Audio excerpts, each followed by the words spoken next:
तो अपन क्या करेंगे कि भाई कॉन्जुगेटेड एसिड क्या होता है और कॉन्जुगेटेड बेस क्या होता है वो देखते हैं। कॉन्जुगेटेड बेस, जब अपन बेस लिखेंगे ना तो अपन लिखेंगे एनायनिक पार्ट ऑफ एसिड। ठीक है, ये होता है एनायनिक पार्ट ऑफ एसिड। इसको कहते हैं अपन कॉन्जुगेटेड बेस। और कॉन्जुगेटेड एसिड क्या होता है? तो अपन कहेंगे cationic part of base. So cationic part of base, part of base. ठीक है भाई, इसका मतलब ये हुआ कि हियर जैसे Cl माइनस आइन है तो it's a conjugated base of what? आप H प्लस आइन डाल दो या ऐसे करेंगे इस कॉन्जुगेटेड बेस ऑफ, अभी अपन लिख लेते हैं कॉन्जुगेटेड बेस को अपन Cb लिख लेते हैं, इसको Cb कर देते हैं और इसको Ca, तो अपन को पता रहेगा ऐसे। So conjugated Cl negative is a conjugated base of HCl। तो इसका कॉन्जुगेटेड एसिड HCl होगा। मतलब कॉन्जुगेटेड एसिड नहीं बोल रहे हैं हम तो ये बोल रहे हैं कि अगर कोई एसिड है तो उसका कॉन्जुगेटेड बेस होगा। अगर मेरे पास H2SO4 है then it's conjugated base is, एक प्रोटॉन निकालो और बता दो ये होगा। अच्छा, तो दोनों प्रोटॉन नहीं निकालने, नहीं, किसी से भी एक प्रोटॉन निकाल के आप जो भी एनाइन बनेगा एक प्रोटॉन निकालने के बाद that will be the conjugated base of acid. मतलब दोनों, मतलब मैं ऐसा नहीं बोल सकता H2SO4 का conjugated base is a sulphatide, no it's wrong, this is a conjugated base of this. मतलब एक प्रोटॉन निकालने के बाद जो भी एनाइन बनेगा वो उसका conjugated base after donating the one proton. ठीक है, मतलब H2SO4 का कॉन्जुगेटेड बेस ये था और इसका कॉन्जुगेटेड बेस ये था। ठीक है, कोई बात नहीं, मतलब एक ही प्रोटॉन निकाल के मुझे बताना है। ठीक है, तो ऐसे इसमें बता देता हूं भाई, अमोनियम आयन जो है is a conjugated acid of, भाई जैसे H प्लस आयन निकाला वैसे OH निकाल के बता दूंगा अमोनियम हाइड्रोक्साइड का। भाई ये हाइड्रोक्साइड इज अ बेस, उसका जो कैटायनिक पार्ट है that is the conjugated acid. तो अपन कहेंगे ठीक है सर, कोई बात नहीं, मेरे पास फिर तो मैं ऐसे लिख सकता हूं Na positive is a conjugated acid of NaOH। भाई ये भी हो गया, बिल्कुल ऐसे बताएंगे अपन। यस सर, राइट, तो ठीक है, वी गॉट द कंसेप्ट। फिर तो मैं किसी के लिए भी बता सकता हूँ, आप जो मर्जी चाहे पूछ लो मुझसे कि किसका कौन सा कॉन्जुगेटेड एसिड या कॉन्जुगेटेड बेस है, मैं तुरंत बता दूंगा। ठीक, अब मैं कुछ और एग्जांपल लिखूंगा। ठीक है ना, मैं कुछ और एग्जांपल्स लिखूंगा और एग्जांपल्स में अपन लिखेंगे दैट इज, मान लो मेरे पास HI है, मैं इसको पानी में डालता हूं। अगर अपन HI को पानी में डिसॉल्व करेंगे ना तो will get like this, water में डिसॉल्व करने से ये बनेगा H3O positive plus Cl minus आइन बनाएगा। अगर मेरे पास HBr है और इसको पानी में डालूंगा तो थोड़ा सा इस, जब तुम लिखोगे ना इसको तो इसमें 2 लाइन छोड़ के लिखना। ठीक है ना, जब HBr होगा तो इधर 2 लाइन छोड़ के लिखना, मैंने ये कहा। कोई डाउट है? नहीं सर।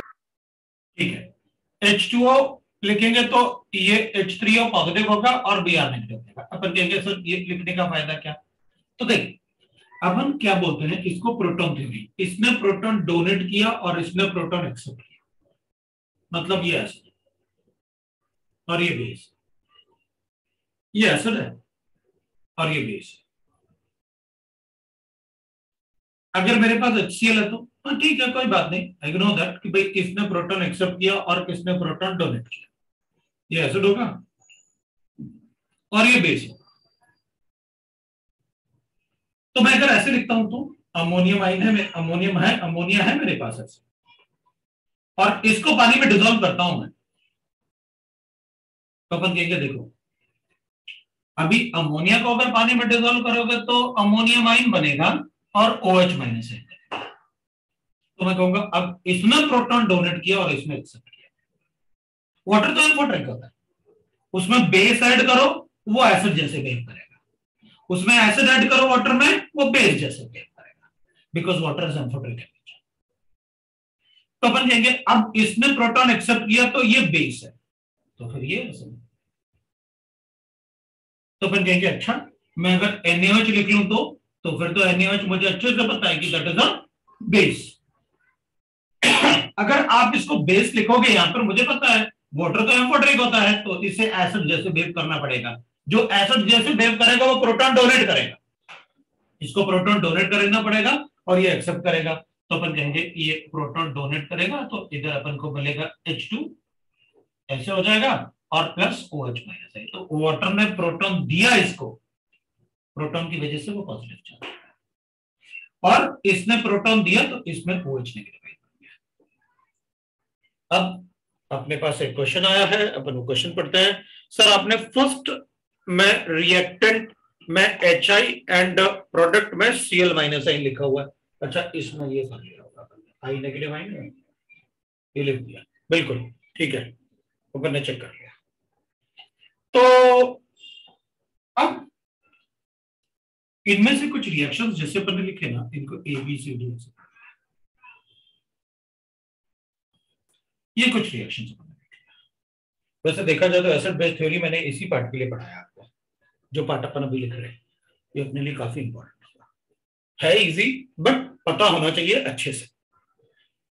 अब अपन कहेंगे ठीक है सर, तुम लोगों ने लिख लिया होगा, मैं आगे डिस्कस करता हूं, ठीक है चलो डिस्कस करते हैं अपन आगे क्या पढ़ना है इसमें।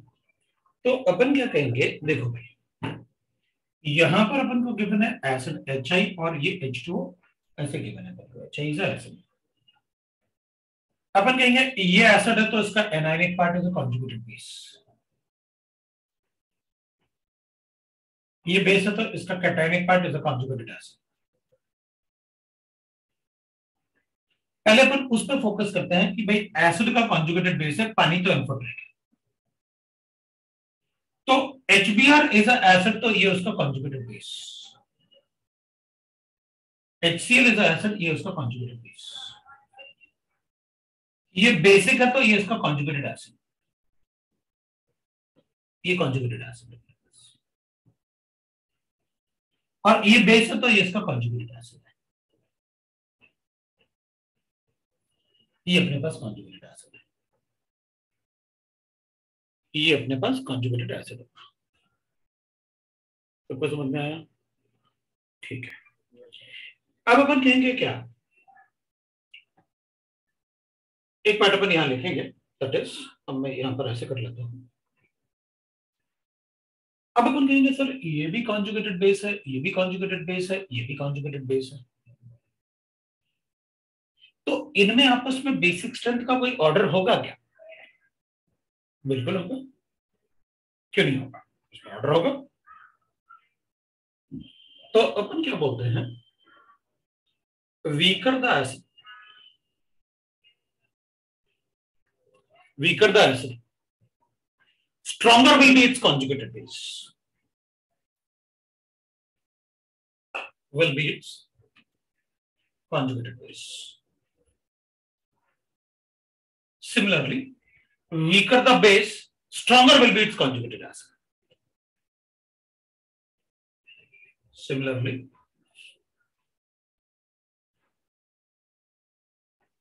अपन लिख सकते हैं weaker the base, stronger will be its conjugated। ठीक है, चलो एक क्वेश्चन करते हैं कि हम क्यों माने ये बात जो आप मुझसे कह रहे हो, है ना, जो आप मुझसे कह रहे हो मैं उस बात को क्यों मानूं, वो देख लेते हैं। ठीक है ना, जो आप मुझसे कह रहे हो मैं उस बात को क्यों मानूं। तो चलो देखो ऐसे करते हैं, एक एग्जांपल, ठीक है, और decreasing order of basic structure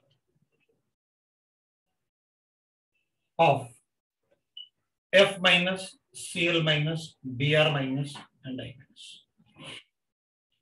ये बताना है बेसिक स्ट्रेंथ। अब कॉन्जुगेटेड बेस लिखो या बेसिक स्ट्रेंथ लिखो, एक ही बात है हमारे लिए भाई। अगर आप लिखोगे स्ट्रॉन्गर कॉन्जुगेटेड बेस तो स्ट्रॉन्गर बेस ही हुआ ना, बस एनाइन था इसलिए आप कॉन्जुगेटेड लिखते हो उसमें, क्योंकि आपने साफ साफ कहा है anionic part of acid is a conjugated base. अपन क्या करेंगे, हमको अच्छे से पता है उस आंसर के लिए कि अपन को लिखना है बेसिक स्ट्रेंथ, है ना। आप डिक्रीजिंग ऑर्डर में लिखना चाहते हो इन चारों का बेसिक स्ट्रेंथ। हमारे लिए सबसे ज्यादा इजी क्या रहेगा, अपन एसिडिक स्ट्रेंथ लिख लेते हैं। एसिडिक स्ट्रेंथ कैसे, तो अपन क्या करेंगे, अपन कहेंगे अच्छा बताओ ये सब एनाइन किससे बनाए आपने, किस एसिड से बनाए, तो अपन कहेंगे HI, HBr, HCl और HF से बने होंगे। हाँ तो एसिडिक स्ट्रेंथ तो पता है ना मुझे, स्ट्रॉन्गेस्ट एसिड कौन सा होता है, HI, HBr, HCl और HF में कौन सा होता है स्ट्रॉन्गेस्ट एसिड।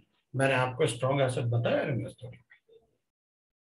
प्रीवियस क्लास में बताया सर H2SO HI तो अपन कहेंगे HI is the strongest acid in सब में, जो भी अपन लिखेंगे HI is the strongest acid. तो अपन कहेंगे ठीक है भाई, अगर strength of acid is HI is stronger than HBr is stronger than HCl, ये तीनों स्ट्रॉन्ग होते हैं, HF तो वीक होता है। मैंने आपको स्ट्रॉन्ग एसिड लिखवाए हुए और फिर कहा था कि इनके अलावा बाकी सब वीक, उसमें HF नहीं था स्ट्रॉन्ग एसिड। पता वो एसिड स्ट्रॉन्ग क्यों है, HI क्यों स्ट्रॉन्ग एसिड है, अपन कहेंगे सर पहले तो ये बता दो HI स्ट्रॉन्ग एसिड क्यों है, पता क्या, मेरे पास HI था, HBr था और HCl था। अब एसिडिक स्ट्रेंथ के लिए थंब रूल होता है कि प्रोटॉन निकालने के बाद अगर आई जो एनाइन बने, है ना, अगर अपन सर आपका वीडियो ऑफ हो गया है।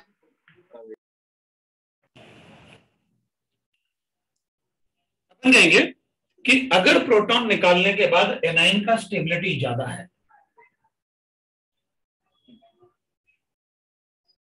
तो उसका एसिडिक स्ट्रेंथ ज्यादा था, क्योंकि उसका प्रोडक्ट ज्यादा स्टेबल बन रहा है। आई नेगेटिव इसलिए ज्यादा स्टेबल है Br नेगेटिव के कंपैरिजन में, बिकॉज आई का साइज बड़ा होता है Br के कंपैरिजन में, और Cl का साइज और छोटा होता है। तो अगर इस पे भी एक नेगेटिव चार्ज लिखूंगा, इस पे भी एक नेगेटिव चार्ज लिखूंगा, इस पे भी एक नेगेटिव चार्ज लिखूंगा, तो नेगेटिव चार्ज की डेंसिटी ऑन द सरफेस सबसे कम किसमें होगा, इसमें। अगर नेगेटिव चार्ज की डेंसिटी इस सरफेस पे इसमें सबसे कम है तो ये प्रोटॉन को नहीं देता। मतलब भाई एनाइन को चलो प्रोटॉन दिखाते हैं और देखते हैं तीनों एनाइन में से कौन जल्दी प्रोटॉन ले लेता है, तो अपन कहेंगे जिसपे चार्ज डेंसिटी ज्यादा होगी ना वो प्रोटॉन को जल्दी ले लेगा। मतलब ये प्रोटॉन नहीं ले रहा जल्दी, इसका मतलब है इसका प्रोटॉन के बगैर रहने का टेंडेंसी ज्यादा है, मतलब इसमें प्रोटॉन देने की टेंडेंसी सबसे ज्यादा। तो अगर एनाइन क्योंकि सरफेस एरिया बड़ा है ना, तो नेगेटिव चार्ज का डिस्ट्रीब्यूशन अगर इतने बड़े, एक नेगेटिव चार्ज का डिस्ट्रीब्यूशन बड़े सरफेस एरिया पे करना है तो चार्ज का जो डेंसिटी होगा ना नेगेटिव चार्ज का पर यूनिट एरिया बहुत कम हो जाएगा इसके कंपैरिजन में, इसमें बहुत ज्यादा होगा। फ्लोरीन होगा तो और ज्यादा होगा, अगर फ्लोरीन में और ज्यादा है तो वो तो जैसे ही प्रोटॉन दिखाओगे इस पर चार्ज नेगेटिव चार्ज की डेंसिटी ज्यादा है, वो जल्दी से अट्रैक्ट करेगा। मतलब अगर फ्लोरीन को नेगेटिव चार्ज पॉजिटिव चार्ज दिखाऊंगा प्रोटॉन तो जल्दी से ले लेगा। अच्छा, इसका मतलब HF का प्रोटॉन देने का टेंडेंसी कम होता होगा, क्योंकि जैसे ही मैंने F नेगेटिव को प्रोटॉन दिखाया तो जल्दी से ले लिया, I नेगेटिव ने नहीं लिया। इसका मतलब है I नेगेटिव का प्रोटॉन के बगैर रहने का टेंडेंसी ज्यादा है, तभी तो जल्दी ले रहा है। फिर अपन कहते हैं सबसे ज्यादा बड़ा रीजन तो होता है टॉप टू बॉटम किसी भी ग्रुप में अगर अपन हाइड्राइड लिखते हैं तो उनकी बॉन्ड एनर्जी क्या होती है टॉप टू बॉटम, इसकी बॉन्ड एनर्जी कम होगी इससे, बॉन्ड एनर्जी कम होगी इससे, उसकी बॉन्ड एनर्जी कम होगी उससे। तो बॉन्ड एनर्जी अगर कम होगा तो बॉन्ड को तोड़ना इजी होगा, इसलिए स्ट्रॉन्ग एसिड। मैंने आपको दो तरीके से बताया, एक तो एनाइन की स्टेबिलिटी से बताया, एक तो बॉन्ड एनर्जी से बताया। मोस्टली अपन बॉन्ड एनर्जी से डिस्कस करते हैं। Top to bottom bond energy कम होती है, इसलिए प्रोटॉन देने की टेंडेंसी ज्यादा होती है।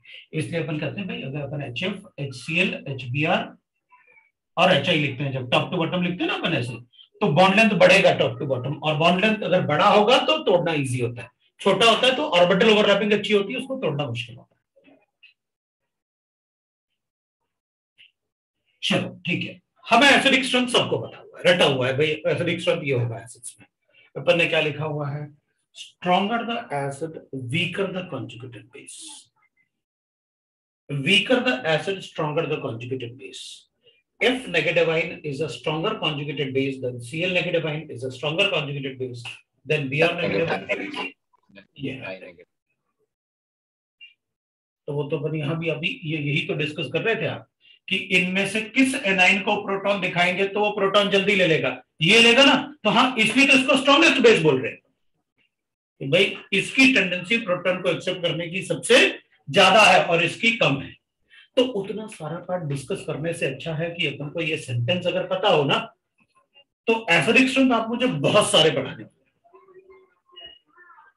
और काफी सारा मैंने आपको बताया भी अर्नियस थ्योरी, तो अपन को तुरंत पता चल जाएगा कि भाई ठीक है, अगर मुझे एसिडिक स्ट्रेंथ पता है तो मैं बता दूंगा व्हाट विल बी द उनके एनाइन का basic strength, because stronger the acid weaker the conjugated base. ये सेंटेंस बहुत काम है, राइट? ठीक है, अब मैं सिंस कुछ अपन को क्वेश्चंस काफी सारे मिलने वाले हैं तो अपन क्या करेंगे, कुछ एसिडिक स्ट्रेंथ और बताता हूं मैं आपको। ये तो मैंने स्ट्रॉन्ग एसिड तो बताए थे पहले, आपको स्ट्रॉन्ग एसिड में बता चुका हूं, मैं थोड़े बहुत और एसिडिक स्ट्रेंथ आपको बताता हूं ताकि आपको एसिडिक स्ट्रेंथ का एक आइडिया रहे कि अच्छा ठीक है, मैं ये नहीं कर रहा कि वो स्ट्रॉन्ग ऑर्डर पूरा याद कर लो, एक आइडिया है मुझे, आपने मुझे बता रखा है कि भाई इस टाइप से, जैसे मैंने आपको स्ट्रॉन्ग एसिड बताए थे लास्ट टाइम, तो अभी आपने फट से बोल दिया कि sir HI is a strong acid, because आपने HClO4 के बाद ही HI को लिखा था, फिर HBr और फिर H2SO4 के बाद आपने HCl को लिखा था, जो लास्ट टाइम हमने पढ़ा। अब अपन क्या करेंगे, इसमें मैं कुछ एसिडिक स्ट्रेंथ लिख रहा हूं, यहां पर एक नोट करके लिख देता हूं ताकि अपन को ये एसिडिक स्ट्रेंथ के ऑर्डर में मतलब कई बार लिखूंगा, एटलीस्ट 10 टाइम्स तो लिखूंगा पढ़ाते पढ़ाते।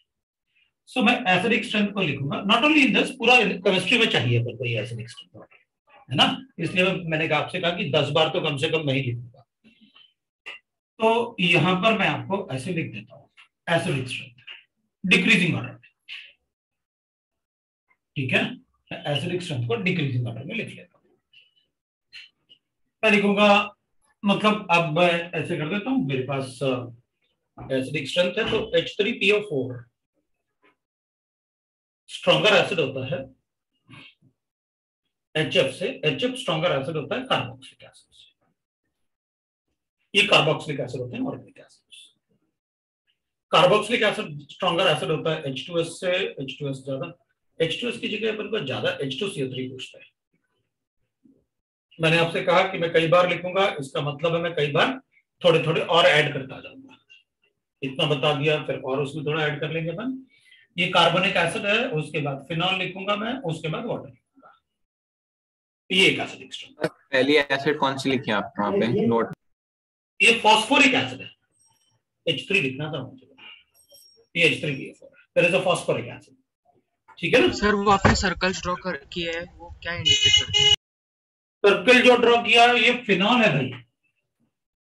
सर वो नहीं, मतलब लेफ्ट साइड पे सर्कल ड्रॉ तो मैंने वो सिर्फ साइज को बताया था कि ये तो आयोडीन का साइज था, है ना, ये तो साइज लिखी थी, इनकी जरूरत नहीं, तो साइज के लिए लिखा था, ठीक है सर, है ना। एंड मैं एक और ऑर्डर लिखूंगा, H2O का एसिडिक स्ट्रेंथ ज्यादा होता है, थोड़ा सा ठीक ठाक ही लिख देते हैं, लिख ही रहे हो तो H2O का एसिडिक स्ट्रेंथ ज्यादा होता है अल्कोहल से, ये फिनॉल था ना, जो PHOH है ये फिनॉल है, ठीक है। तो अल्कोहल से, और अल्कोहल का ज्यादा होता है एसिटिलीन से, इथेन से, और एसिटिलीन का ज्यादा होता है एसिडिक स्ट्रेंथ, ये सब एसिडिक स्ट्रेंथ लिख रहा हूं मैं, अमोनिया से, और अमोनिया का ज्यादा होता है एल्कीन से, और एल्कीन का ज्यादा होता है एल्कीन से। ये एसिडिक स्ट्रेंथ मुझे पता है, इसको आप एल्काइंस बोल सकते हो, कोई भी एल्काइन जिसमें ट्रिपल बॉन्ड, ये sp कार्बन एटम से हाइड्रोजन अटैच, और वो एल्काइंस हो गया, ये एल्कीन्स हो गया, और ये एल्केन्स हो गया। Alkenes will be the weakest acid, alkenes जो होते हैं वो वीकेस्ट एसिड होते हैं, एल्केन्स।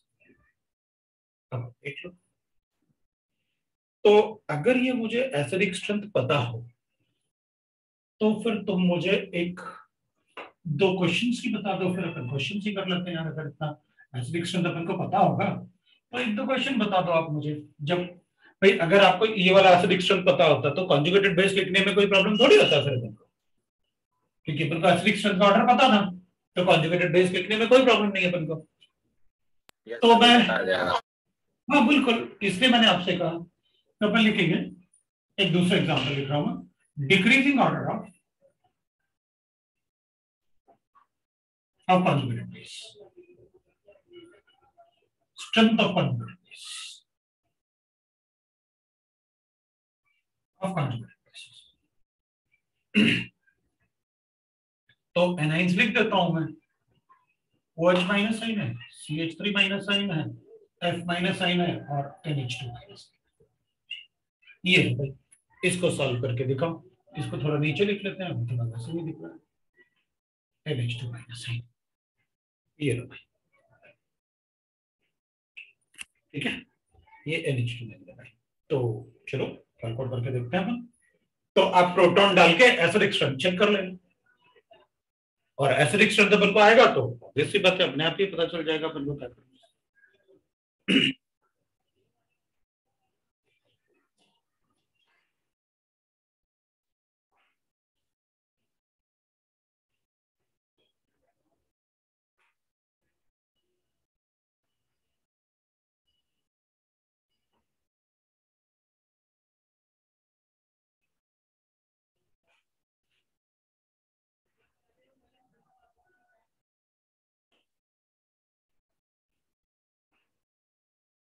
सर वो एसिटिलीन के साइड में NH2 है कि NH3 है नीचे? NH3 ammonia. इस क्वेश्चन में प्रोटॉन सेम डालना होगा ना? इस क्वेश्चन में पहले आप एसिडिक स्ट्रेंथ लिखोगे, उसके बाद फिर प्रोटॉन ऐड करके उसके बाद बेसिक स्ट्रेंथ लिखेंगे। तो इनमें एसिडिक स्ट्रेंथ की अगर अपन बात करेंगे तो सबसे ज्यादा एसिडिक, इसमें प्रोटॉन डालेंगे तो HF हो जाएगा, H2O हो जाएगा, CH4 हो जाएगा और NH3 हो जाएगा। एसिडिक स्ट्रेंथ सामने लिखा हुआ है, अपन खुद ही कर लेंगे। मैं आंसर लिखूं या तुम बताओ? 2 मिनट हम बता देंगे। हाँ ठीक है, फिर मैं मतलब एसिडिक स्ट्रेंथ लिखो, फिर उसके बाद conjugated basic strength, conjugated basic strength.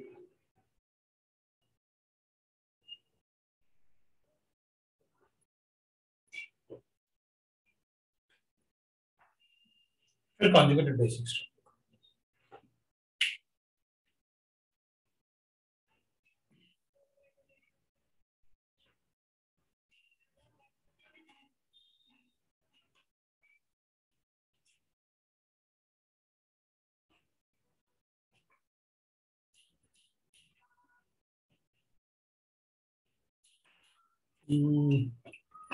Answer आने तो शुरू हो गए बिल्कुल।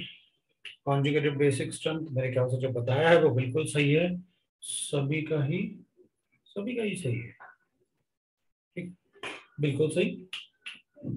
मतलब जो आंसर मुझे दिया गया उसमें लिखा है कॉन्जुगेटेड बेसिक स्ट्रेंथ में CH3 minus is greater than NH2 minus is greater than OH minus is greater than F-, ये ऑर्डर सभी लोग बता रहे हैं और वो करेक्ट है। क्यों? क्योंकि एसिडिक स्ट्रेंथ अगर अपन चेक करेंगे तो HF इसमें स्ट्रॉन्गेस्ट एसिड है, उसके बाद अपने पास वाटर होगा, उसके बाद अपन NH3 लिखेंगे और उसके बाद आप CH4। मेरे ख्याल से वो सारे के सारे इसमें है।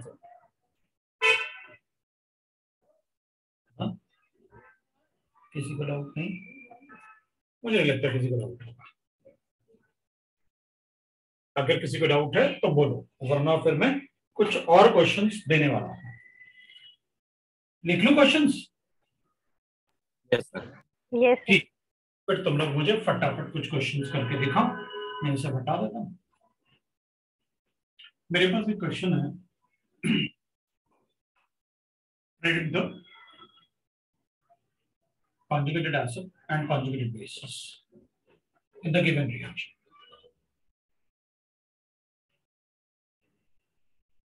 मेरे पास दो रिएक्शन, एक तो HF को रिएक्ट करता हूँ CH3COH के साथ। CH3COH बनाएगा और और बी मुझे गिवन है ऐसे।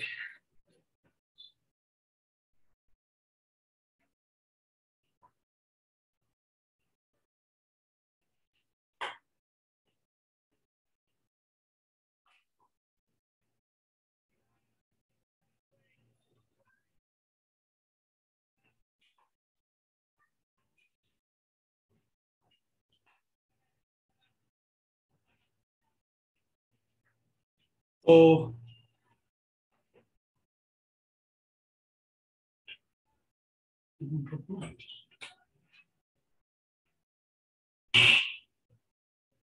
मेरे पास ये बन गया।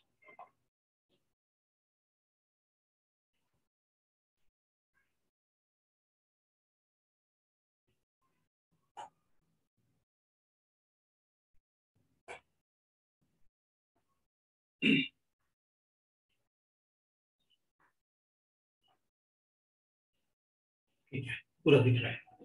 मुझे लग रहा था ऐसा ना हो कि दिखे ना, इसलिए मैंने इसको चेक किया। दूसरा question, predict the conjugated acid of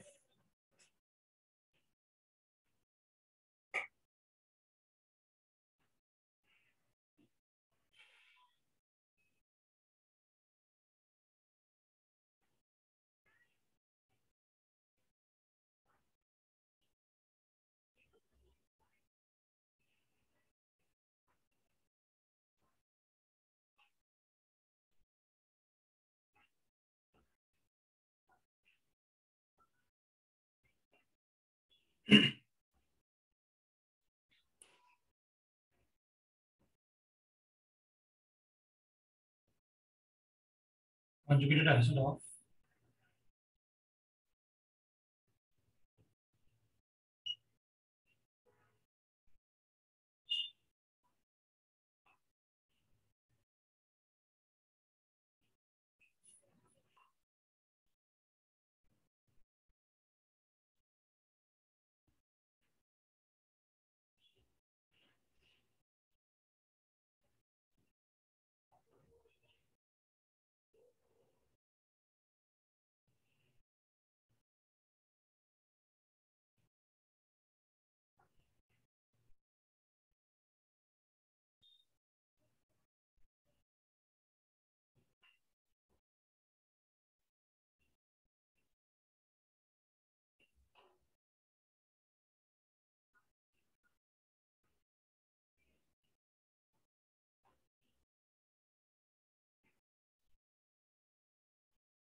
at the conjugated base of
बस एक बार मतलब समझ में आ गया तो फिर अपन को जरूरत नहीं कुछ लिखने की। ठीक है,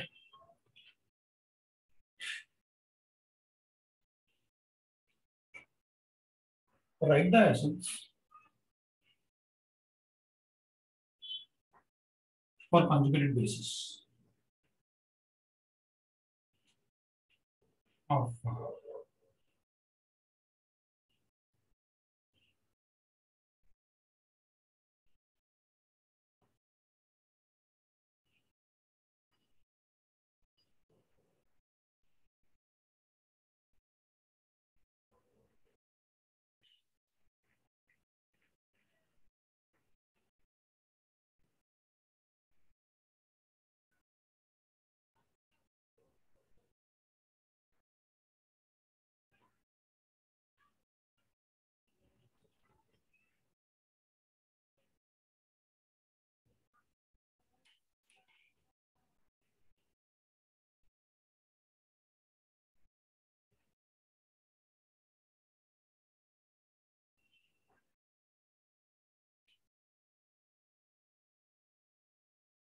ठीक है,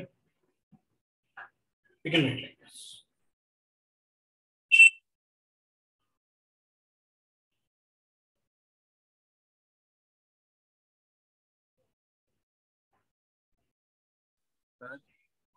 बोलो सर HPO42 माइनस के बाद क्या लिखा है A5?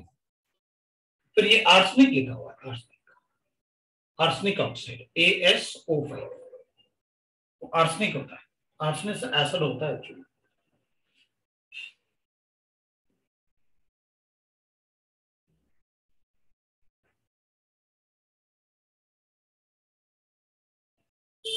बस इससे मतलब सारे कंसेप्ट पता चल जाएंगे अपन को कैसे लिखना पड़ेगा, खत्म होगा ये अपने लिए काफी है।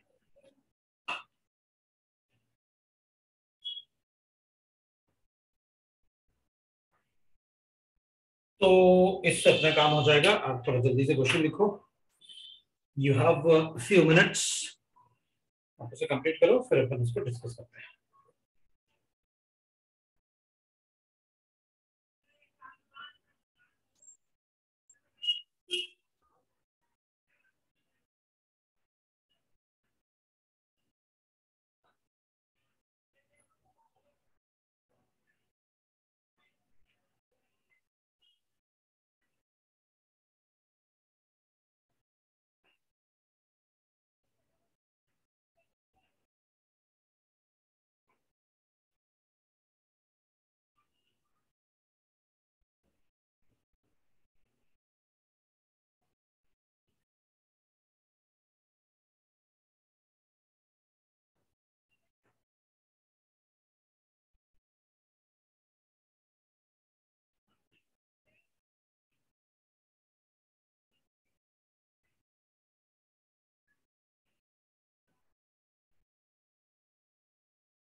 सर हो गया।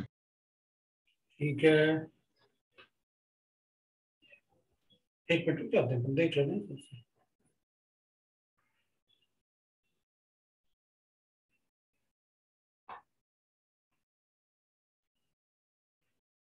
सबको करने देते हैं और उसके बाद कर लें।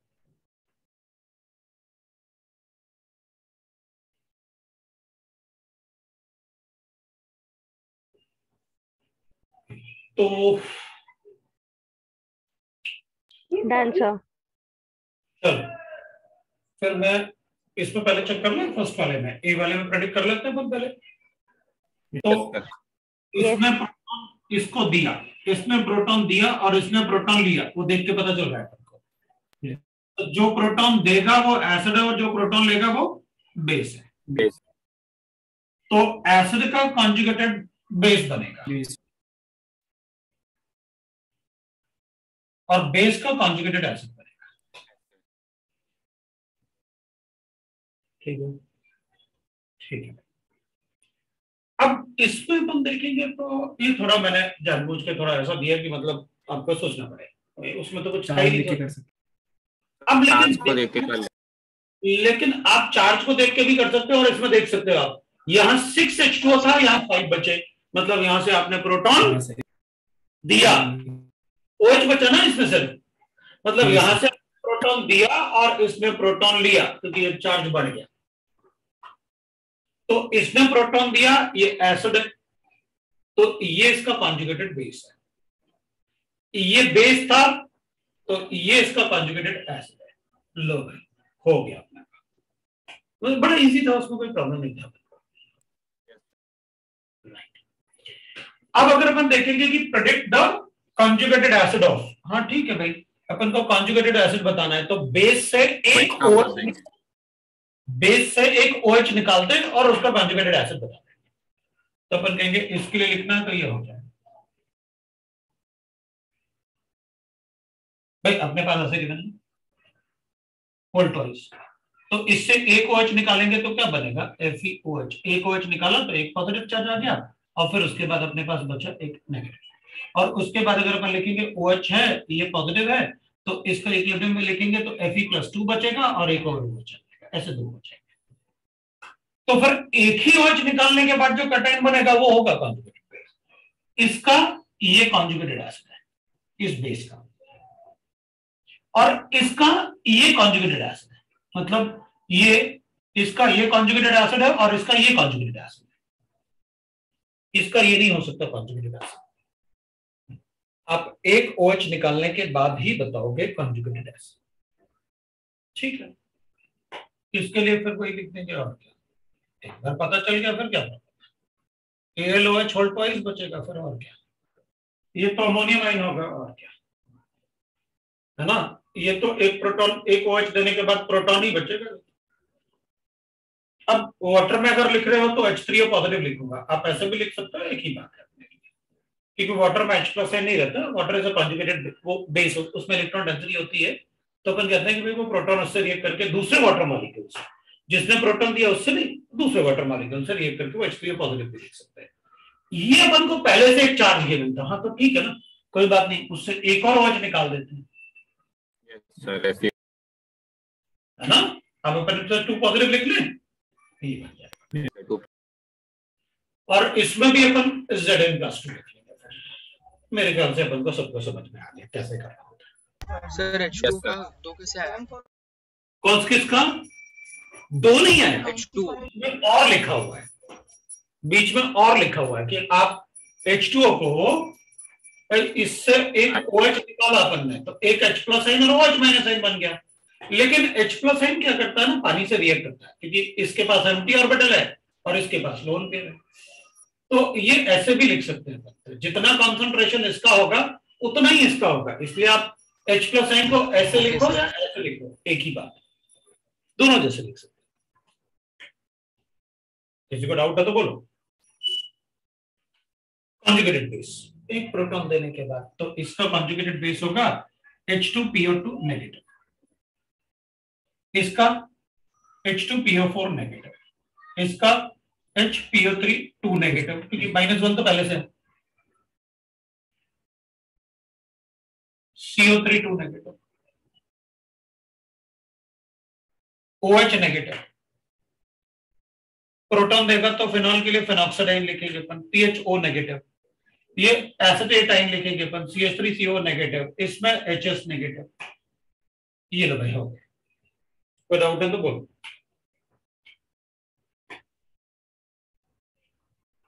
अब अपन से पूछा था कि ये गिवन है, इसका एसिड बताओ क्या,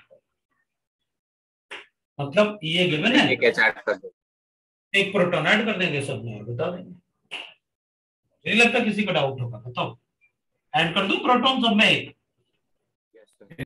यस सर। है ना। तो अपन कहेंगे इसके लिए HCO3 नेगेटिव हो जाएगा, इसके लिए H2SO4 हो जाएगा, इसके लिए तो H2PO4 नेगेटिव हो जाएगा, इसके लिए HASO4 2 नेगेटिव हो जाएगा, इसमें प्रोटॉन दूंगा तो NH4 पॉजिटिव हो जाएगा, इसमें तो H2CO3 हो जाएगा, इस वाले में तो H3PO2 हो जाएगा, ये वाला H2SO5 हो जाएगा, दैट इज पर एसिड ना, सल्फ्यूरिक पर सल्फ्यूरिक एसिड। ये लो भाई अपन को कॉन्जुगेटेड एसिड और कॉन्जुगेटेड बेस पता चला।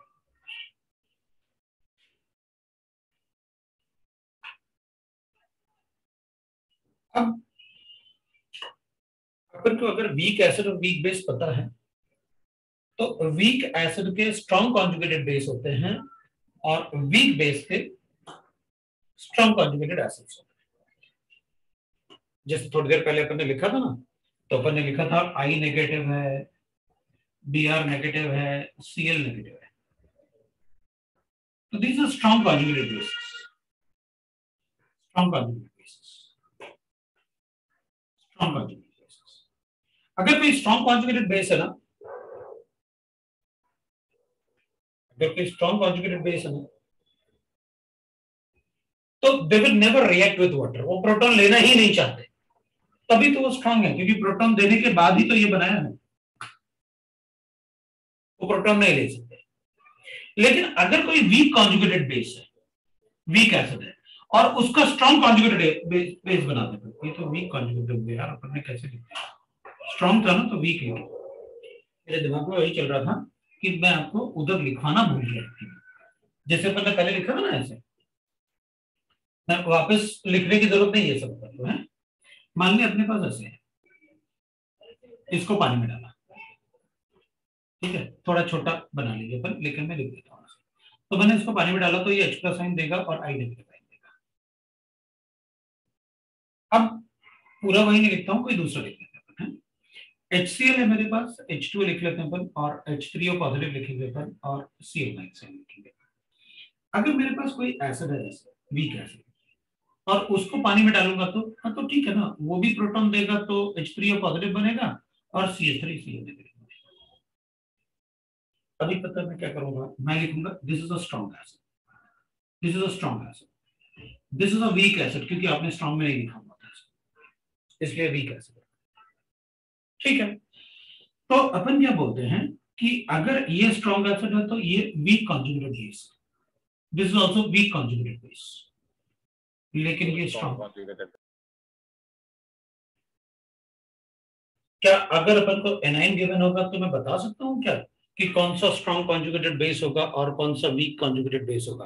क्या बता सकते हैं अपन? अगर अपन को एनाइन्स गिवन है तो अपन कहेंगे बता सकते हैं, क्या प्रॉब्लम है भाई? अगर मैं एनाइन में प्रोटॉन डाल के ये बता सकता हूं कि वो वीक एसिड या वीक बेस है तो मैं बता सकता हूं। मुझे कैसे पता चलेगा कौन सा वीक एसिड है और वीक बेस है? तो आपको स्ट्रॉन्ग तो सारे पता है, मैंने आपको स्ट्रॉन्ग एसिड स्ट्रॉन्ग बेस बताया ना, और मैंने आपको बताया था कि उनके अलावा जो भी एसिड आपको दिखे वो सारे के सारे वीक है, ये मैंने आपको बताया। और वैसे भी थोड़ी देर पहले मैंने आपको ऑर्डर भी लिख के बताया था सारे वीक बेसिस का, क्योंकि स्ट्रॉन्ग तो ऑलरेडी पता है। तो जो भी अपन ने अभी 2 ऑर्डर लिखे थे ना यहाँ पर थोड़ी देर पहले, वो सारे के सारे वीक ही तो होंगे, वो सारे के सारे वीक ही तो थे, क्योंकि उनमें से कोई भी स्ट्रॉन्ग नहीं था। स्ट्रॉन्ग वाले अपन को ऑलरेडी पता है।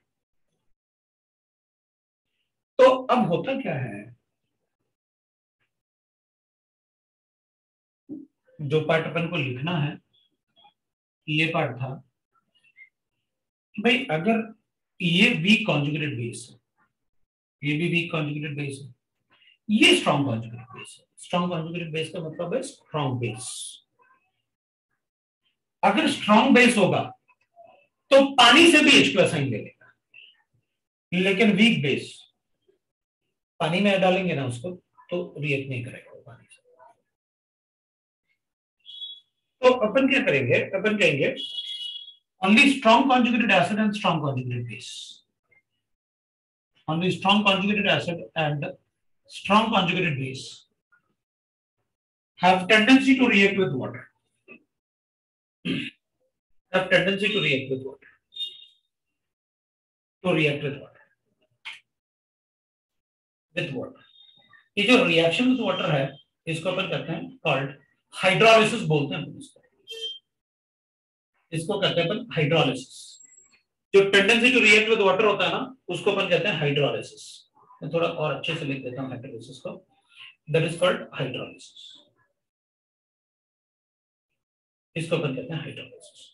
मतलब जो एसिटेटाइन है ना, यहाँ पर जो एसिटेटाइन है ना, that is a strong conjugated base of weak acid. Sir HCl का फुल फॉर्म क्या है? स्ट्रॉन्ग कॉन्जुगेटेड एसिड बेस ना, सर वो तो आपने 2 बार लिखा। कोई बात नहीं, एक बेस है। तो अपन लिखेंगे ये पानी से भी प्रोटॉन ले लेगा और रिएक्ट करके ये बना देगा, ये बनेगा। पर पानी से उसने H+ साइन ले लिया और OH को छोड़ दिया। ये पार्ट अपन ने पहले भी पढ़ा, मतलब इसको नहीं, वीक कॉन्जुगेटेड एसिड बेस वाला। कैसे? अपन ने केमिकल बॉन्डिंग में सॉलिबिलिटी वाला पार्ट पढ़ा था, solubility of ionic compounds.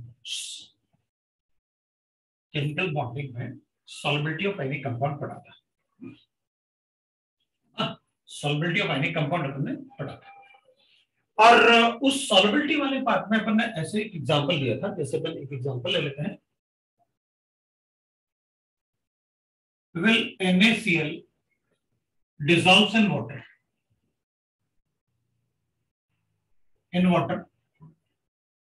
at a room temperature, that is 25 degrees centigrade।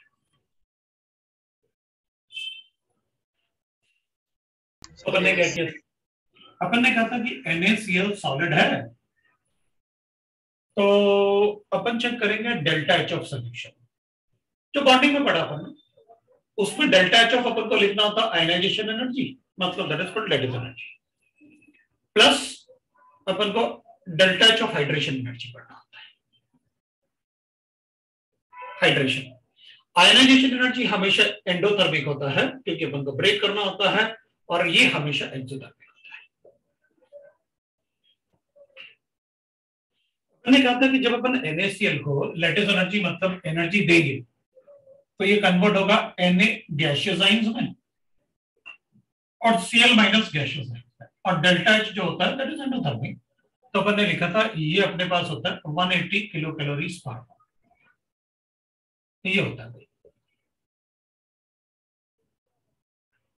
और जब Na पॉजिटिव आयन पहले गैसियस स्टेट में कन्वर्ट हो गया, प्लस Cl माइनस आयन है वो भी गैसियस स्टेट में कन्वर्ट हो गया, अब ये पानी के साथ इंटरेक्ट करते हैं। ये हाइड्रेशन एनर्जी अपन ने पढ़ा हुआ है थर्मोकेमिस्ट्री में, क्योंकि ये सारा पार्ट मैंने आपको पहले बता रखा है। तो अब इसको कहते हैं अपन क्या, hydration energy, delta H of hydration. ठीक है भाई, तो हाइड्रेशन में Na पॉजिटिव अब एक्वस हो जाएगा और Cl माइनस आयन भी एक्वस बन जाएगा, और इसके लिए डेल्टा एच जो होगा, इसको डेल्टा H1 कर लेते हैं, इसको delta H2 minus 179 kilo calories पर मोल होता है। ये एग्जैक्ट वैल्यूज हैं, ये आपको पहले से पता है। इसको ऐड करते हैं क्योंकि दोनों का सम डेल्टा एच ऑफ सोल्यूशन।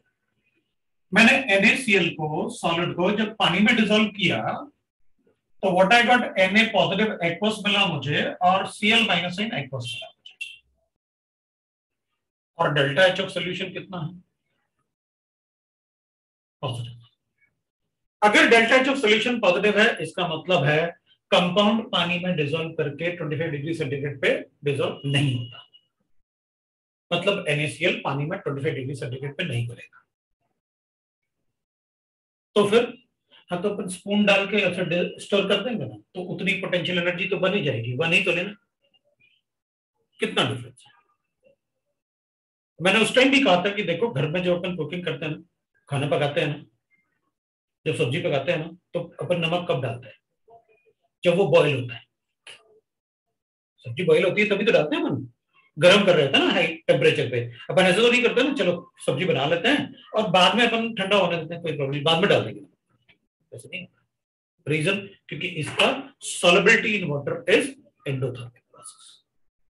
पहले भी मैंने आपको बताया पूरा यही डाटा, यही सब, ये सारा डाटा जो पढ़ते हैं अपन वो एग्जैक्ट होता है, यू नो दैट। पहले भी बताया था आपने, इसलिए डाटा जो भी पढ़ेंगे ना अपन वो एग्जैक्ट डाटा होता है, मतलब उसमें डेसिमल छोड़ दो आप कि 179.1 और 180.2 या 3 वो छोड़ दो, बाकी डाटा वो बिल्कुल एग्जैक्ट होता है।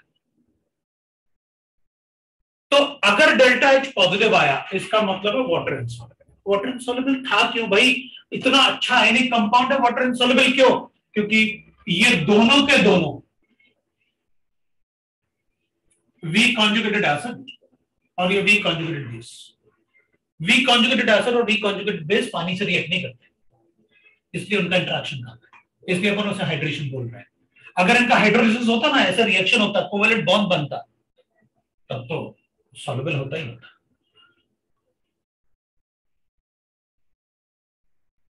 तो यहां पर इसके अगर कोई भी आयनिक कंपाउंड है ना और वो पानी में अगर डिसॉल्व नहीं हो रहा है तो उसका सबसे बढ़िया आंसर पता क्या होता है, उसकी लैटिस एनर्जी ज्यादा है हाइड्रेशन एनर्जी से, क्योंकि हाइड्रेशन तो हमेशा एक्सोथर्मिक होगा। हाइड्रेशन क्या होता है वो भी डेफिनेशन में पढ़ा हुआ है अपन ने। What is hydration? The partial attraction of water molecule by the cation and anion is called hydration. Attraction of water molecules by cation and anions is called hydration। ये मैंने आपको पीरियोडिक टेबल में भी पढ़ाया और केमिकल बॉन्डिंग में भी पढ़ाया, दोनों चीज। लेकिन हाइड्रेशन और हाइड्रोलिसिस में डिफरेंस होता है। हाइड्रोलिसिस का मतलब होता है रिएक्शन हो जाना, और हाइड्रेशन का मतलब होता है सिर्फ अट्रैक्शन। अट्रैक्शन क्यों? क्योंकि वो वीक कॉन्जुगेटेड एसिड और वीक कॉन्जुगेटेड बेस है, पानी से रिएक्ट करते नहीं, बस पानी को अट्रैक्ट करते, रिएक्ट नहीं करते। वो सिर्फ पानी को अट्रैक्ट करेंगे, रिएक्ट नहीं करेंगे।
तो मुझे नहीं लगता कोई प्रॉब्लम होगा। What is hydration, what is hydrolysis? Hydrolysis मतलब complete reaction.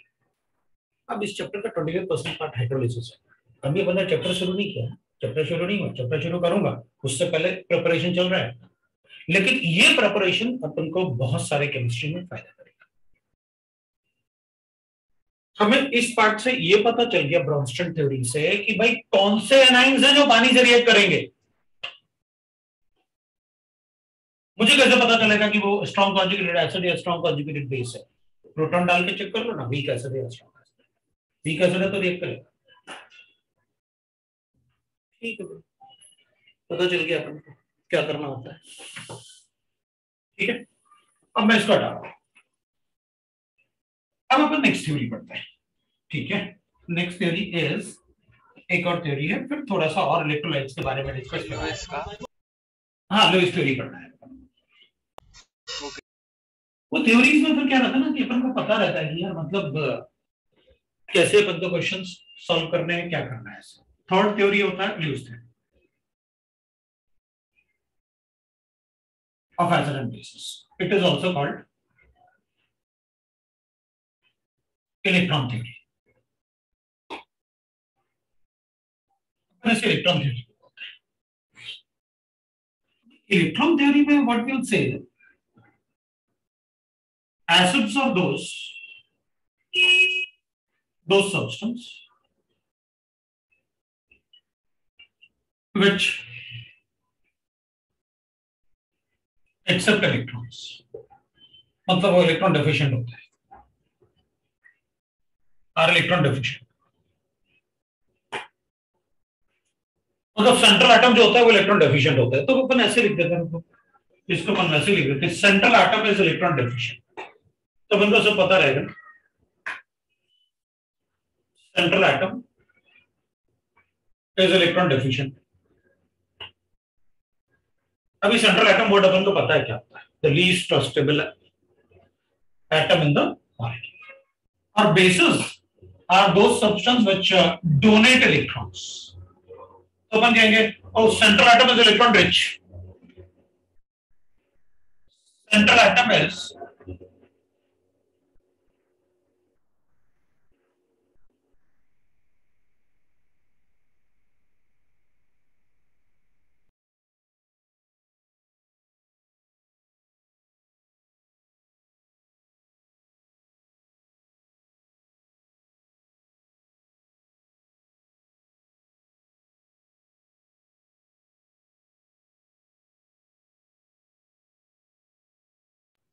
Central atom is electron rich.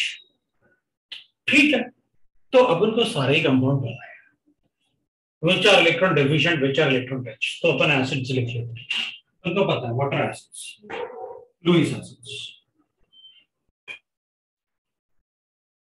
एक तो अपन बता सकते हैं भाई इलेक्ट्रॉन एक्सेप्ट करना है ना, तो सारे के टाइम इलेक्ट्रॉन एक्सेप्ट करेंगे, पल के टाइम लुईस एसिड्स। फिर अपन लिख सकते हैं central atom is electron deficient, is electron deficient. अब मेरे सारे कैटाइन मतलब अपन को लिखने की जरूरत नहीं, कोई भी कैटाइन लिख लो, आपकी मर्जी। आप कोई भी कैटाइन लिख लो, मुझे फर्क नहीं। अपन सारे कैटाइन लिख लो, they can act as a Lewis acid. वो सभी कैटाइन इलेक्ट्रॉन लेंगे। Central atom is electron deficient, ठीक है। जैसे BX3 है, BCl3, BF3 like that. AlX3 होगा, उसमें भी इलेक्ट्रॉन डेफिशिएंसी है। BeH2 है, BeX2 है, इनका तो ऑक्टेट ही कंप्लीट नहीं होगा। B2H6 है, etcetera. They are electron deficient.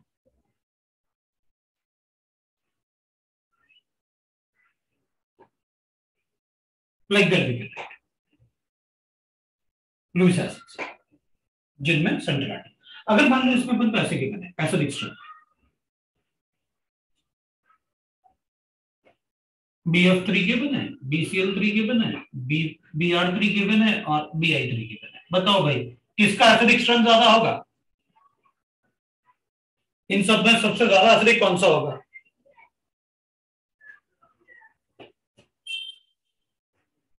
सबसे ज्यादा एसिडिक कौन होगा? BI3 ना। Why not B?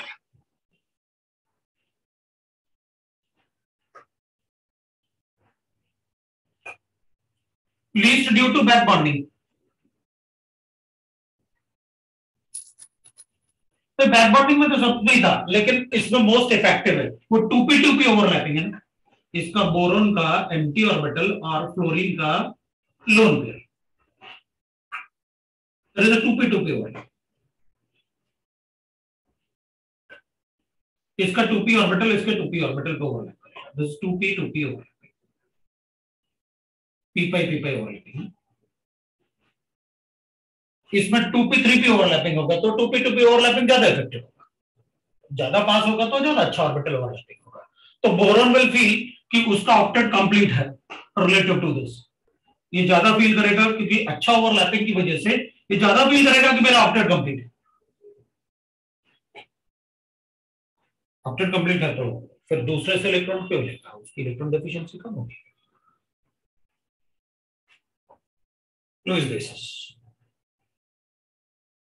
ऐसे पर इसमें लिख देंगे ऑल एनाइंस,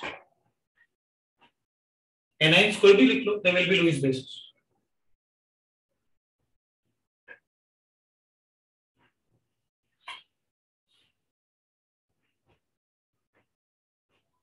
फिर अपन central atom is lone pair, central atom has lone pair and its octet is complete. Octet is complete. ठीक है, तो अपन ऐसे लिख लेते भाई H2O है उसमें it will be a Lewis base, तभी तो आप वो H3O पॉजिटिव बता रहे थे, लुईस बेस होगा सेंट्रल एटम के पास लोन पेयर। फिर तो अपन अल्कोहल भी लिखेंगे, फिनॉल भी लिखेंगे, ईथर भी लिखेंगे, they all have lone pairs. फिर तो मैं H2S से एसिड लेकिन लोन पेयर की वजह से लिखूंगा कि वो लुईस बेस भी हो सकता है, लोन पेयर है ना उसके पास। सर CO2 बिल्कुल नहीं, CO2 में सेंट्रल एटम के पास लोन पेयर नहीं है, पाई बॉन्ड है। हाँ sir okay.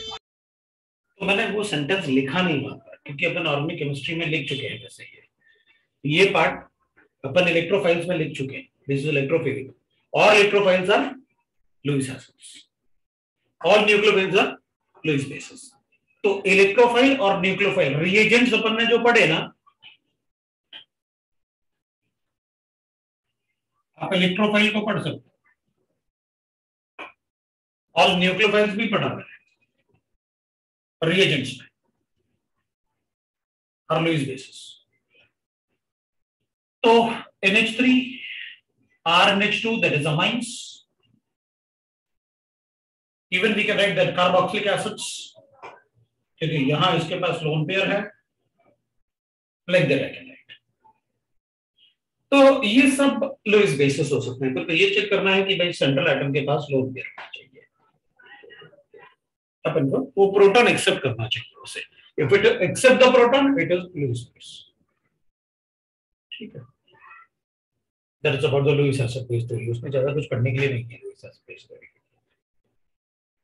Arrhenius acid base are stronger than Bronsted acid base, they are stronger than Lewis acid base. Lewis acid base are the weakest one. So अगर अपन strength की बात करें तो अपन लिख सकते हैं स्ट्रेंथ ऑफ एसिड बेसिस, तो अपन लिख सकते हैं Arrhenius वाले जो होंगे वो ज्यादा स्ट्रॉन्गर होते हैं ब्रॉन्स्टेड से, और ब्रॉन्स्टेड वाले ज्यादा एसिडिक होते हैं लुईस से। तो अगर क्वेश्चन में ऐसे मिक्स करके कुछ दें तो आप Arrhenius एसिड बेसिस को स्ट्रॉन्गेस्ट बता सकते हो कि दे विल बी द स्ट्रॉन्गर। ये आपका एसिड बेस थ्योरी था, ये आपका एसिड बेस थ्योरी था। ठीक है,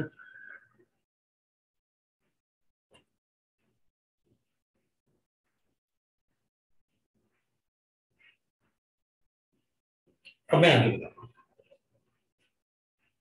सर 2 मिनट। चलेगा? अपने हिसाब से बेस पे को मैं ऊपर हटा,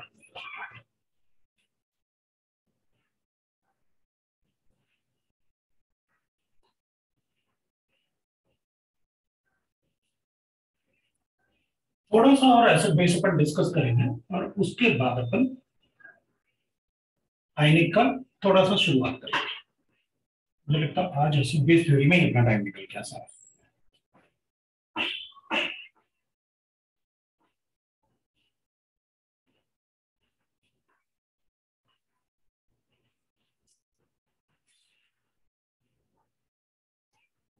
थोड़ा सा डिस्कस करेंगे इलेक्ट्रोलाइट्स को।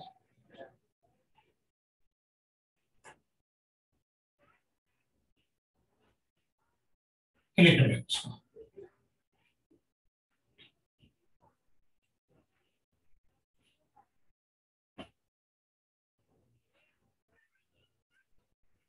compounds which conduct electricity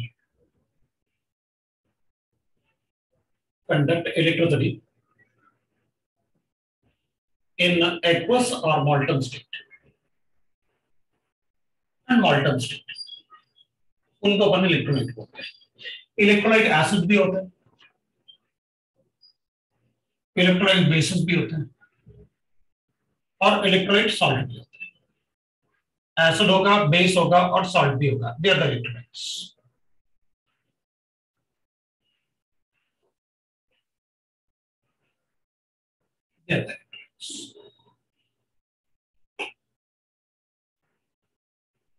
acid base और सॉल्ट।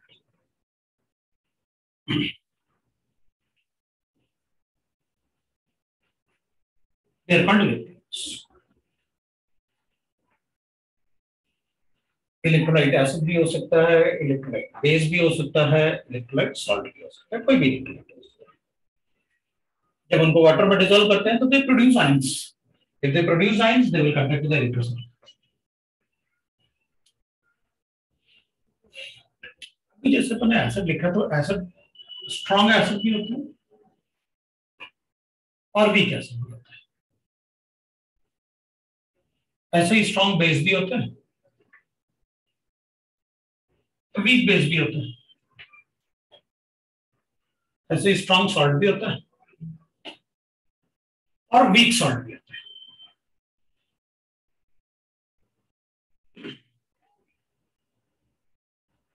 अभी अगर अपन एसिड की बात करेंगे तो strong acid completely dissolve in water, अगर वाटर में कंप्लीटली डिसॉल्व होगा तो इक्विलिब्रियम अटेन नहीं करेगा, कांट अटेन इक्विलिब्रियम। ठीक, लेकिन वीक एसिड इनकम्प्लीटली डिसोसिएशन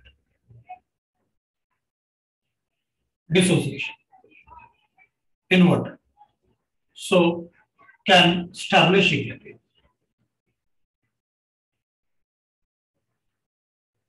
ठीक है, मतलब सभी में जो वीक होंगे ना they will establish the equilibrium, जो स्ट्रांग होंगे वो इक्विलिब्रियम स्टैब्लिश नहीं करेंगे, वो कंप्लीटली डिसोसिएट हो जाएंगे। जो भी स्ट्रांग एसिड बेस और सॉल्ट है ना वो सारे के सारे डिसॉल्व हो जाएंगे। अपन क्या करेंगे इसमें तो अपन को पता है स्ट्रांग एसिड कौन से, HClO4। स्ट्रॉन्ग एसिड तो मैंने लास्ट टाइम भी बताया था आपको, HClO4, HI, HBr, है ना, H2SO4, HCl एंड HNO3, ये अपन को पता है। इसके अलावा जो भी होगा वो सब वीक होता है, इसके अलावा जो भी होगा वो सब वीक होता है।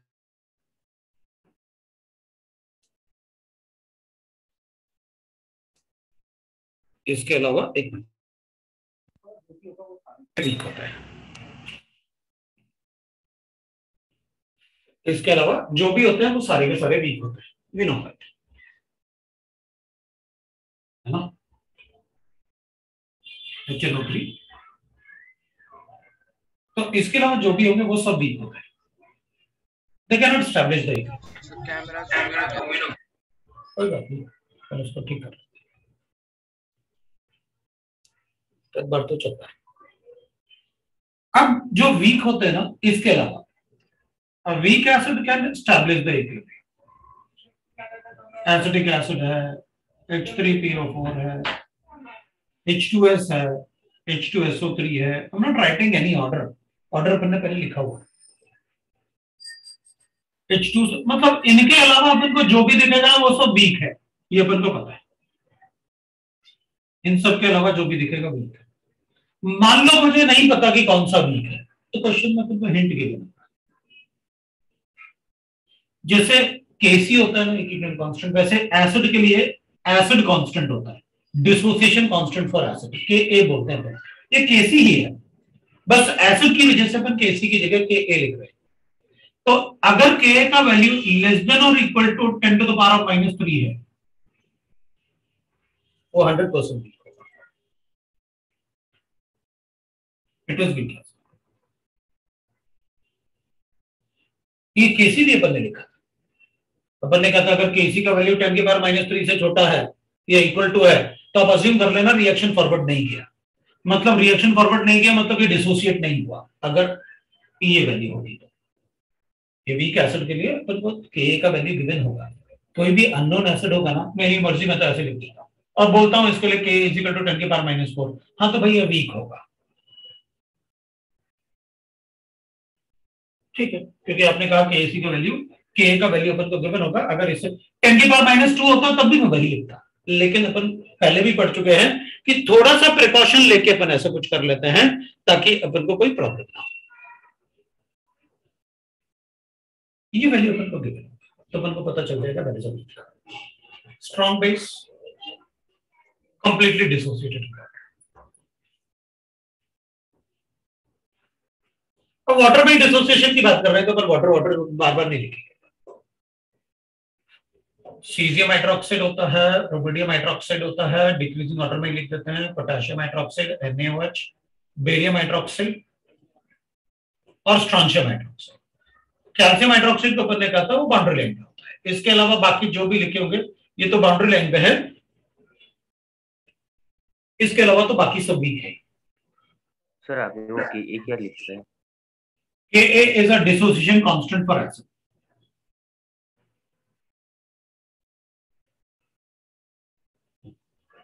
Constant for acid.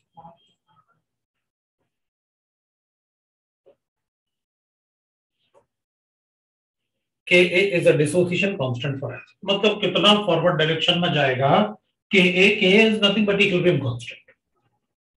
बस वो एसिड का इक्विलिब्रियम कांस्टेंट है इसलिए अपन ने उसको Ka बना दिया। जैसे मैं इसके लिए K भी लिखने वाला हूं,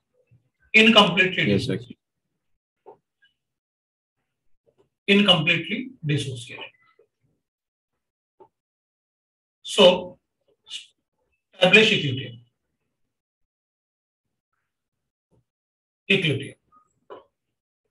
वो इक्विलिब्रियम एस्टैब्लिश कर लेते हैं। तो वीक एसिड में अपन कहेंगे ठीक है, इनके अलावा बाकी जो है वो वीक ही तो है, कुछ भी लिखो। Ammonium hydroxide it's a weak base. जैसे एनिलीन होता है तो इसको एनिलीनियम हाइड्रोक्साइड बना देते हैं, इट्स अ वीक बेस। जैसे ये पॉजिटिव और नेगेटिव बनाया आपने पानी में डाल के, इसका नाम लिख देते हैं अपन, दैट इज, है ना। ये तो अमोनियम हाइड्रोक्साइड सबको पता है।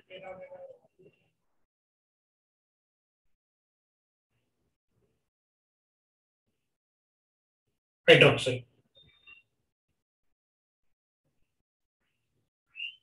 बाकी भी वीक बेसिस होते हैं, इनके अलावा अगर बहुत सारे हाइड्रोक्साइड है they are weak bases. Sir उसकी स्पेलिंग क्या है? ANILINIUM, वो लिखा तो है साफ साफ यार, मैंने दूर दूर लिखा हुआ है, नहीं लिख रहा तुम लोग को, मैंने तो इसलिए तो बार बार ऐसे लिखा बिल्कुल दूर दूर, ताकि भाई मतलब समझ में आए, नहीं तो समझ में नहीं आया लिखा क्या है इतना सारा। तो इस टाइप से अपन लिख सकते हैं, मतलब और भी होंगे वीक बेस, जैसे हाइड्रोजाइन भी लिख सकते हैं अपन, NH2 that is also a weak base. जैसे अमोनिया होता है वैसे हाइड्रोजाइन भी होता है। और सबसे बड़ी बात, अगर आप मुझे ये दे दो,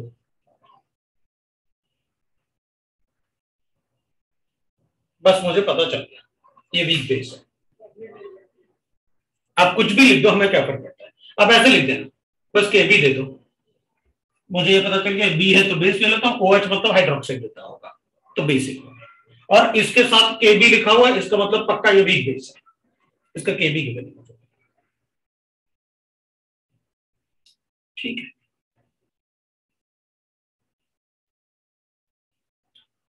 अब ऐसे ही स्ट्रॉन्ग सॉल्ट और वीक सॉल्ट होते हैं, स्ट्रॉन्ग सॉल्ट और वीक सॉल्ट भी होता है।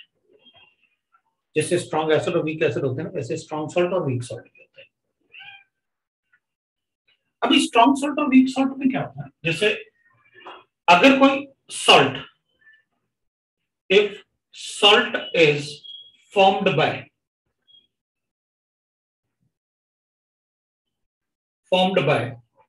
strong acid and strong base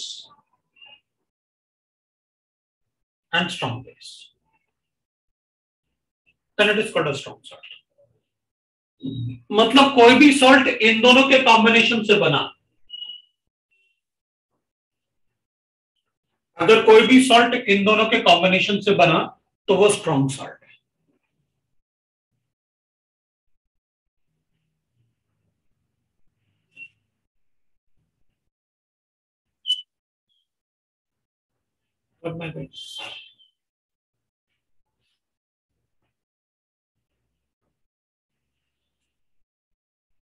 तो जैसे HCl है plus NaOH gives you NaCl plus water, then it is a strong salt.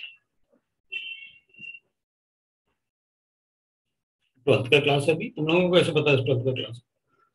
कोई और मतलब 12th वाले ज्वाइन कर रहे होंगे, उनकी क्लास 7:30 पे है 12th वालों की।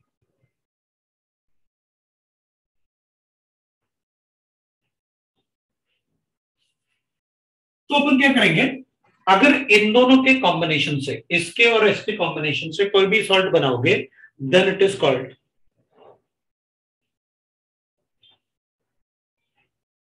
Strong salt. तो अपन स्ट्रॉन्ग सॉल्ट में जैसे NaCl है, अदर सॉल्ट लिख लेते हैं, K2SO4 है, KCl है,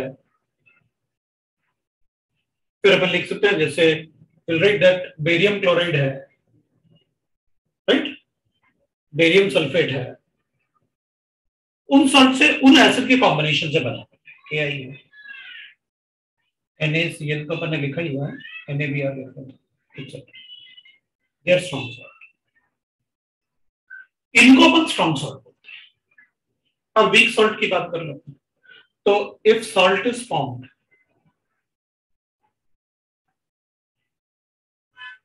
एज, अगर कोई weak acid plus weak base ले, तो मतलब इनमें से दोनों एसिड बेस में से कोई एक वीक होगा तब भी वीक सॉल्ट है, अगर दोनों वीक हैं तो वीक सॉल्ट तो है, ऑलमोस्ट न्यूट्रल सॉल्ट बनेगा। पहले अपन ऐसे लिख लेते हैं, वीक एसिड स्ट्रॉन्ग बेस। इन दोनों में से जो स्ट्रॉन्ग का नेचर होगा ना, जैसे ये वीक एसिड है, ये स्ट्रॉन्ग बेस है, तो वीक एसिड और स्ट्रॉन्ग बेस में बेसिक सॉल्ट, दोनों में से जो स्ट्रॉन्ग होगा, ये स्ट्रॉन्ग बेस था तो बेसिक सॉल्ट है। जैसे मान लो अपने पास वीक एसिड है CH3COH है, और अपन ने स्ट्रॉन्ग बेस NaOH डाल दिया, तो जो बेसिक सॉल्ट बनेगा ना वो ये बनेगा अपने पास प्लस वाटर। अब वाटर तो बनेगा ही बनेगा, तो लिखना ही लिखना है। तो ये जो सॉल्ट है ये बेसिक सॉल्ट है, क्योंकि आपने वीक एसिड लिया और स्ट्रॉन्ग बेस। अगर मैंने स्ट्रॉन्ग एसिड लिया और वीक बेस लिया तो फिर आप एसिडिक सॉल्ट बनाओ। अगर आपने स्ट्रॉन्ग एसिड ले लिया और वीक बेस ले लिया, अमोनियम हाइड्रोक्साइड ले लिया, तो अमोनियम क्लोराइड जो होगा ना, that will be acidic salt, ये एसिडिक सॉल्ट। अगर दोनों ही वीक है, week acid plus weak base,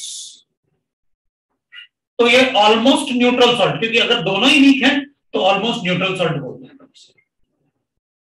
वो पूरा न्यूट्रल नहीं होता लेकिन ऑलमोस्ट न्यूट्रल होता है। जैसे अपन लिख लेंगे भाई वीक एसिड तो अपन को पता है, एसिडिक एसिड वीक एसिड होता है और अमोनियम हाइड्रोक्साइड जो होता है वो वीक बेस होता है। तो ammonium acetate will be the almost neutral salt plus water तो बनाना पड़ेगा। ये अपने पास वीक एसिड और वीक बेस बनेगा।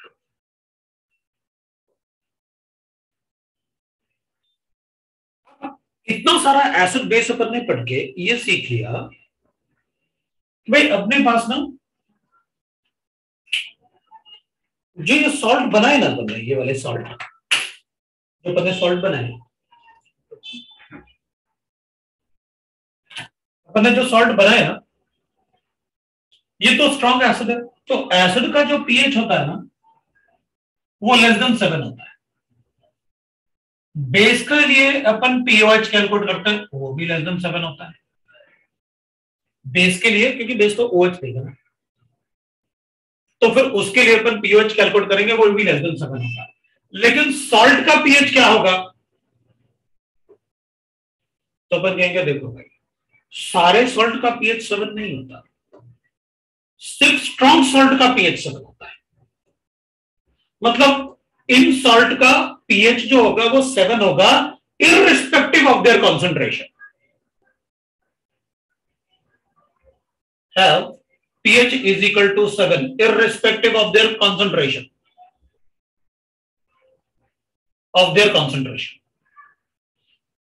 Only strong salt have pH is equal to 7. सारे सॉल्ट का pH 7 नहीं होता, सिर्फ स्ट्रॉन्ग सॉल्ट का pH 7। तो फिर यहां पर तो अपन कहेंगे इनका तो pH होगा, अगर बेसिक सॉल्ट है तो पीएच, अगर बेसिक सॉल्ट है तो पीओएच कैलकुलेट करेंगे। और ये मैं अभी प्रूफ करूंगा अपन से कि पीएच प्लस पीओएच सभी सॉल्यूशन के लिए 14 होता है,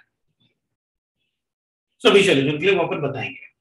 तो बेसिक सॉल्ट के लिए क्या होता है, पीएच इज ग्रेटर देन 7, और एसिडिक सॉल्ट के लिए पीएच क्या होता है, दैट इज लेस देन 7। और ऑलमोस्ट न्यूट्रल सॉल्ट है मतलब नियरली 7 लिख लेते हैं ऑलमोस्ट। मैंने ये नहीं कहा कि 7 होगा, लेकिन अपन तो कैलकुलेशन करेंगे, ये पीएच कैलकुलेशन ही तो करना है। चैप्टर में 75% पार्ट तो पीएच कैलकुलेशन ही है। तब तो इतना सारा पार्ट आपको पढ़ा रहा हूं कि जब तक मुझे ये नहीं पता होगा कि एसिड बेस है कौन से, मैं पढ़ूंगा कैसे कि कौन सा। पहले मुझे तो ये पता चले कि कौन सा कंपाउंड लिखा हुआ है, ताकि मैं देख के ये बता पाऊं कि वो एसिड है या बेस है। तो मुझे दिमाग में ये आ जाएगा कि यार पीएच क्या बताना है। कभी कभी स्टूडेंट क्या करता है ना, कैलकुलेशन किया पीएच मेरा 79 आया। अरे भाई पीएच कभी 7 से ज्यादा हो ही नहीं सकता एसिड के लिए, और अगर दोनों को भी मिला के देखेंगे तो पीएच 14 से ज्यादा कभी हो ही नहीं सकता। यस सर, उससे ज्यादा नहीं है ना। तो अपन कहेंगे जब पीएच 70 किसी भी सोल्यूशन के लिए, चाहे वो एसिडिक हो या बेसिक हो, 14 से ज्यादा हो ही नहीं सकता पीएच। और अपन लिखते मेरा आंसर 79 आया, ये लो भाई बताओ। तो उसके लिए अपन तभी बता पाएंगे जब अपन को ये देख के पता चल जाए, अरे यार आप बेस ऐड कर रहे हो, मतलब पीओएच का वैल्यू लेस देन 7 आएगा। अगर पीओएच का वैल्यू लेस देन 7 है मतलब पीएच का वैल्यू ग्रेटर देन 7 होना चाहिए, क्योंकि सॉल्यूशन ऑफ बेसिक की बात कर रहे हैं।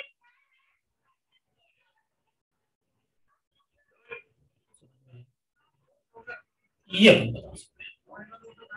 ये सॉल्ट है। पी का फुल फॉर्म क्या है? इसका